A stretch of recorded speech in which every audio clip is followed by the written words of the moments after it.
सिर्फ यही एक तरीका है खुश रहने का और कोई दूसरा तरीका नहीं। There is no other way to be happy, the only way is contentment. कि अगर हम सेटिस्फाइड हैं जो हमारे पास है उससे तो हम खुश हैं। सेटिस्फैक्शन को ही तो खुशी बोलते हैं। कहीं प्लेजर को तो खुशी नहीं समझ रहे। प्लेजर्स जितने भी हैं जो हमारे सेंसेस के थ्रू हमको मिलते हैं, क्या वो खुशी है? मजा तो है उसमें, क्या उसमें खुशी होती है? खाते चले जाओ, खाते चले जाओ, खाते चले जाओ, बड़ा मजा आता है उसमें, तो क्या ये खुशी है या उसके बाद में दुख होता है कि मैंने सोचा था कि नहीं इस बार ओवर ईटिंग नहीं करूंगा या नहीं करूंगी, लेकिन फिर पागल हो गया देखते ही। तो प्लेजर और खुशी में पहले हमको फर्क समझना है। खुशी मतलब क्या कि एक ऐसी स्टेट जो बनी ही रहे। इन अदर वर्ड्स, खुश रहने का सिर्फ एक तरीका है। वो तरीका क्या है? A feeling of gratitude in our heart,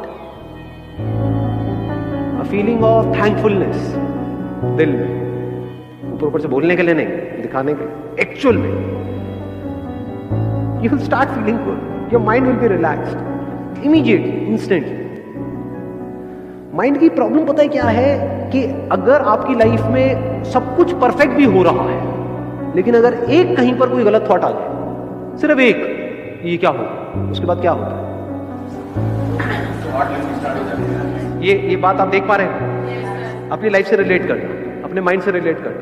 जो आप चाहते थे वो सब हो गया, वैसा ही हुआ जैसा आप चाहते थे 5 साल पहले, 10 साल पहले, सब कुछ हो गया है, लेकिन कहीं कुछ गलत हो रहा है।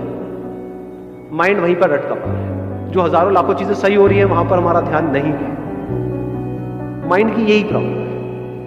बाय डिफॉल्ट हम सबका माइंड, सिर्फ आपका माइंड या मेरा, सबका माइंड बाय डिफॉल्ट ऐसे ही काम। आप सोचो आपकी जो ड्रीम जॉब है वो भी आपको मिल गई, क्या वहां पे सब कुछ परफेक्ट होगा?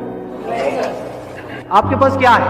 कुछ है या नहीं है? यहाँ पर जितने भी लोग बैठे हैं, सबसे पहले तो अगर देखा जाए 3 चीजें बोलते हैं ना जो बहुत जरूरी है लाइफ में सर्वाइव करने, रोटी, कपड़ा, मकान। इस दुनिया में कितने लोग हैं जिनके पास कपड़ा नहीं है? कितने लोग हैं वो मर जाते हैं क्योंकि उनके पास में कपड़ा नहीं है? इन बातों को अगर आप बारीकी से देख पाओ, और मजे की बात क्या है, अब यहाँ पे प्रॉब्लम क्या है, आपके माइंड की हैबिट नहीं है इस तरीके से देखने।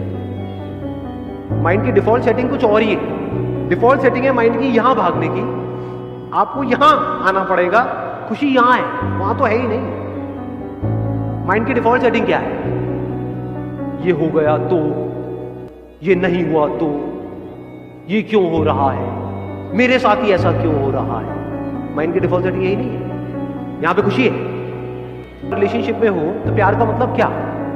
क्या बोलने से कि मैं तुझे बहुत प्यार करता हूं, बहुत प्यार करता हूं, बहुत प्यार करता हूं, और मन ही मन किसी और के बारे में सोच रहे हैं? क्या वहां से होता है प्यार? कैसे होता है प्यार? बोलने से हो जाता है? या हम कुछ नहीं भी बोल रहे हैं, बट उस पर्सन को ये समझ आ रहा है हमारी नजरों से ही कि I am absolutely satisfied with you, I am thankful to you and to this universe कि यू आर विद मी। अगर ये आप बोलो नहीं सामने, लेकिन आपकी आंखों में उसको नजर आए, कैसा होगा आपका relation? Now you can go up to any extent to make her happy. अगर आप बैठ करके उस पर्सन की, उसमें कुछ ना कुछ तो पॉजिटिव क्वालिटीज होंगी, कुछ भी नहीं हो, जब आपके साथ में कोई भी नहीं था और वो बंदा साथ में बैठा, कुछ ना कुछ तो होता है ना हर एक में, कुछ ना कुछ तो। अगर उन्हीं एक्सपीरियंसेस को बार बार याद करते रहो, करते रहो, करते रहो, करते रहो, तो धीरे धीरे रिलेशन बदलने लगते, आपकी नजर बदलने लग जाएगी। ऐसे इंसान के साथ हर कोई टाइम स्पेंड करना चाहेगा। किस बंदे के साथ टाइम स्पेंड करने में मजा आता है? जो फ्रस्ट्रेटेड है, जो सुबह से रात तक बस कमियां ही निकालता रहता है, या फिर वो बंदा जो सेटिस्फाइड है अपनी लाइफ से। अब सेटिस्फाइड का मतलब ये नहीं है कि आप ग्रो नहीं कर सकते, बल्कि ग्रो करने के लिए भी अंदर सेटिस्फैक्शन चाहिए। सेटिस्फैक्शन का डायरेक्ट कनेक्शन किससे है? पीस ऑफ माइंड से।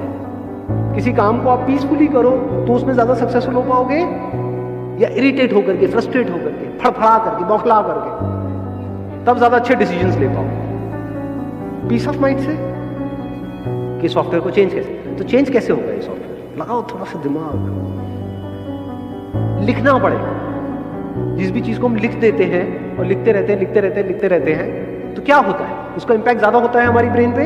रात को सोने से पहले एक बार एक पेपर पेन ले लो, लिस्ट बना लो। अगर आप सिर्फ ये लिखते चले जाओ, मेरे पास में क्या है, कुछ चीजें हैं आपके पास में, कितना कुछ है, रहने के लिए एक घर होगा, ये छोटी चीज होती है क्या? मतलब घर होना, करोड़ों लोगों के पास में घर नहीं है इंडिया में। 24 घंटे आपको सिर्फ यही नजर आ रहा होगा, अंदर से दिल से यही निकल रहा होगा, क्या कमाल होगा। पता है कैसा हो जाता है फिर उसके बाद में, क्योंकि अब आपका जोन बदल चुका है, बाकी की दुनिया से बिल्कुल अलग जोन है। आप सड़क पे भी कहीं जा रहे होगे, मान लो गाड़ी चला रहे हो, बाइक पे हो, पैदल चल रहे हो, किसी को भी देखोगे ना तो अंदर से पता है क्या दुआ निकलने लग जाएगी, जो आपने अपने से, आई एम नॉट श्योर कितनों ने सुना है कितनों ने नहीं, सर्वे भवन्तु सुखिनः। अब इसको चाहे आप संस्कृत में बोलो चाहे हिंदी में बोलो, अरे सब खुश रहे। कहीं से निकल रहे होगे, कोई बंदा चलता हुआ दिख रहा है, ये भी खुश रहे, ये भी खुश रहे, ये भी खुश हो जाए। मतलब दिल से सिर्फ दुआएं निकल रही है। ये है खुशी को एक्चुअल में बांटने का। पूरे यूनिवर्स के लिए आपके दिल से दुआएं निकल रही है, जहां भी हो, एफर्टलेस। सॉफ्टवेयर बदल चुका है। जब आप एक कनेक्शन जो ऑलरेडी हम सबके बीच में है, आपका इस यूनिवर्स के साथ में है, लेकिन उससे हम कटे पड़े हैं, इस कटने को ही ईगो बोलते हैं। मेरा ये, मेरा वो, मेरा ये सब हट जाता है फिर हम आने लगते हैं। जो मैं करने वाला हूं उसका असर इस पूरी दुनिया पे होने वाला है, और जो दुनिया कर रही है उसका असर मेरे पे हो रहा है। तो क्यों ना मैं कुछ ढंग का ही करूं, क्यों मैं किसी के साथ गलत करूं। ऐसी ऐसी फीलिंग अंदर से आने लग जाएगी। आप में कोई कमी नहीं है, ये माइंड में कमी है, ये सॉफ्टवेयर में कमी है। आप सॉफ्टवेयर थोड़ी हो। आप जब चाहे इस सॉफ्टवेयर को बदल सकते हो, नहीं? और प्रैक्टिकली अगर आपने इसको करना शुरू कर दिया तो I can give it to you in writing on a blank piece of paper. आने वाले 1 महीने तक अगर आपने लग करके इसको कर लिया, जो मैं आपको कह रहा हूं, जिंदगी पूरी तरह से बदल जाएगी। पूरी मतलब पूरी तरह से। After 1 year, you will be a completely changed